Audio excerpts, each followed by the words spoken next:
বিশ্বকাপ ফাইনালে মাঠে নামার আগে নিউজিল্যান্ডকে গুড়িয়ে বিশ্বকাপ ট্রফি ছিনিয়ে আনার হুমকি দিল ভারতীয় ক্রিকেট দলের কোচ গৌতম গম্ভীর।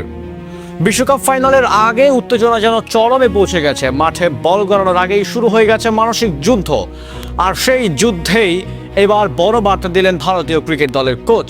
সরাসরি হুঁশিয়ারি দিয়ে তিনি জানিয়ে দিলেন, ভারত এই ফাইনালে শুধু খেলতে নামছে না, নিউজিল্যান্ডকে গুড়িয়ে বিশ্বকাপ ট্রফি ছিনিয়ে আনতেই নামছে। তার এমন দৃঢ় ঘোষণা ইতিমধ্যেই ক্রিকেট দুনিয়ায় তুমুল আলোড়ন তুলেছে। বিশ্বকাপের এই মহা ফাইনালে মুখোমুখি হতে যাচ্ছে ভারত বনাম নিউজিল্যান্ড। কোটি কোটি দর্শকদের চোখ এখন সেই এক ম্যাচে, যেখানে নির্ধারণ হবে নতুন বিশ্ব চ্যাম্পিয়ন। ফাইনালের আগে এক সংবাদ সম্মেলনে গৌতম গম্ভীর আত্মবিশ্বাসী কণ্ঠে ছিল স্পষ্ট বার্তা। তিনি বলেন, এই দলটা জানে কিভাবে বড় ম্যাচ জিততে হয়। আমরা মাঠে নামবো জয়ের জন্য, আর আমরা বিশ্বাস করি যদি নিজেদের সেরাটা দিতে পারি তাহলে কেউ আমাদের থামাতে পারবে না। তার কথায় বোঝা যায় ভারতীয় দল মানসিকভাবে কতটা প্রস্তুত এবং এই ফাইনালের লড়াইয়ের জন্য। গম্ভীর আরও বলেন, বড় ম্যাচে চাপ সামলানোর ক্ষমতাই একটি দলের প্রকৃত শক্তি নির্ধারণ করে। তার মতে বর্তমান ভারতীয় দল সেই দিক থেকে অনেক বেশি পরিপক্ক।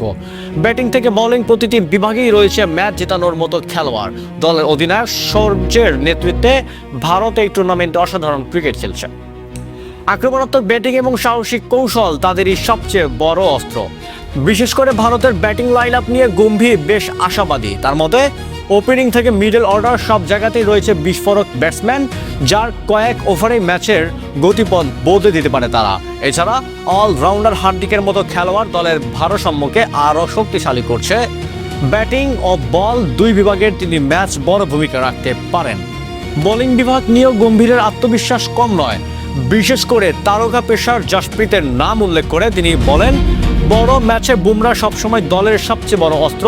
তার নিখুঁত ইয়র্কার এবং চাপের মুহূর্তে উইকেট নেওয়ার ক্ষমতা ভারতের জন্য শক্তিশালী বিশাল এক সুবিধা এনে দিতে পারে। তবে গম্ভীর এটাও পরিষ্কার করে দিয়েছেন যে নিউজিল্যান্ডকে কখনোই হালকাভাবে দেখার সুযোগ নেই। কিউই দল সবসময় বড় টুর্নামেন্টে ভয়ঙ্কর প্রতিপক্ষ হিসাবে পরিচিত।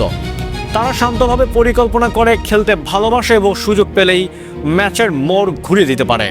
নিউজিল্যান্ডের শৃঙ্খলাপূর্ণ ক্রিকেট এবং দলগত পারফরমেন্স তাদের অন্যতম বড় শক্তি। তবুও গম্ভীরের বক্তব্য স্পষ্ট, ভারত কোনোভাবেই পিছিয়ে থাকার কথা ভাবছে না। তার মতে যদি ভারত নিজেদের পরিকল্পনা অনুযায়ী খেলতে পারে তাহলে ম্যাচের নিয়ন্ত্রণ তাদের হাতেই থাকবে। তিনি বলেন, ফাইনাল ম্যাচে আমরা ভয় নিয়ে খেলবো না, আমরা খেলবো আক্রমণাত্মক ক্রিকেট এবং শুরু থেকেই ম্যাচ নিজেদের নিয়ন্ত্রণে নেওয়ার চেষ্টা করব। ক্রিকেট বিশ্লেষকদের মতে এই ধরনের আত্মবিশ্বাস অনেক সময় একটি দলের জন্য বড় অনুপ্রেরণা হয়ে দাঁড়ায়। বিশেষ করে ফাইনালের মতো বড় মঞ্চে মানসিক শক্তি অনেক বড় ভূমিকা রাখে। গম্ভীরের এই বক্তব্য ভারতীয় খেলোয়াড়দের মধ্যে আরো আত্মবিশ্বাস যোগাতে পারে। এখন পুরো ক্রিকেট বিশ্বের চোখ সেই এক ম্যাচে কোটি কোটি সমর্থকদের অপেক্ষা। কারণ এই ঐতিহাসিক ফাইনাল দেখার জন্য একদিকে ভারতের শক্তিশালী ব্যাটিং ও আগ্রাসী মনোভাব, অন্যদিকে নিউজিল্যান্ডের শৃঙ্খলাপূর্ণ ও কৌশলী ক্রিকেট, সব মিলিয়ে তৈরি হয়েছে এক রোমাঞ্চকর মহারণ। শেষ পর্যন্ত কার হাতে উঠবে বিশ্বকাপ ট্রফি? গৌতম গম্ভীরের হুঁশিয়ারি কি সত্যি হবে, নাকি নিউজিল্যান্ডের আবারও চমকে দেখাবে? এই প্রশ্নের উত্তর লুকিয়ে আছে ক্রিকেটের সেই চিরচেনা 22 গজে, আর সেই উত্তর জানার অপেক্ষা এখন পুরো ক্রিকেট বিশ্ব।